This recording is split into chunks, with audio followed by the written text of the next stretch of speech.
Hello everyone. आज हम पढ़ेंगे रसायन विज्ञान में ऊर्ध्वपातन। रसायन विज्ञान जो कि विज्ञान का एक भाग है, उस रसायन विज्ञान के अंतर्गत हम पढ़ेंगे ऊर्ध्वपातन।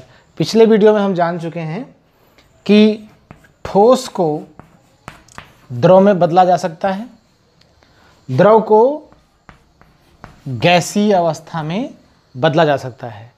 यानी अगर ठोस को गर्म करते हैं तो वो द्रव में बदल जाएगा, और द्रव पदार्थ को अगर गर्म करते हैं तो वो गैसीय अवस्था में चेंज हो जाता है।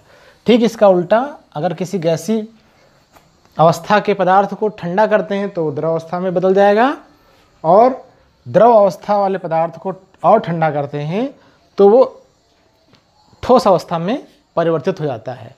यह क्रिया स्टेप बाय स्टेप होती है। मतलब अगर कोई ठोस है तो पहले वो द्रव में बदलेगा, उसके बाद वह गैस में बदलेगा।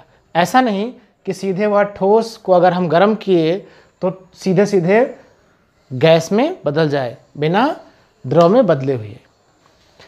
हमारे चारों तरफ जितने भी पदार्थ हैं उनमें यह गुण पाया जाता है, लेकिन कुछ गिनती के गिने चुने पदार्थ हैं, जैसे नौसादर, कपूर तथा आयोडीन। नौसादर को अमोनियम क्लोराइड भी कहते हैं, अमोनियम क्लोराइड। तो इन पदार्थों में एक विशेष गुण होता है कि ये वैसे ठोस अवस्था में होते हैं पदार्थ तीनों। कपूर से आप परिचित होंगे। कपूर को अगर हम, कपूर ठोस अवस्था में होता है, अगर हम उसको जलाएं या उसको गर्म करें या उसका ताप बढ़ाएं तो वह ठोस अवस्था में होकर के वह बिना द्रव अवस्था में बदले सीधे गैसीय अवस्था में परिवर्तित हो जाता है।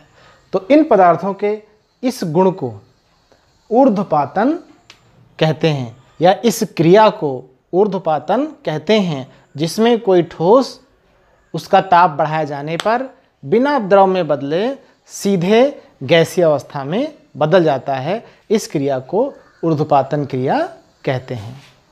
अर्थात यदि कोई ठोस जैसे कपूर या नौसादर गर्म करने पर बिना द्रव अवस्था में बदले सीधे गैस अवस्था में बदल जाता है तो इस क्रिया को ऊर्ध्वपातन क्रिया कहते हैं।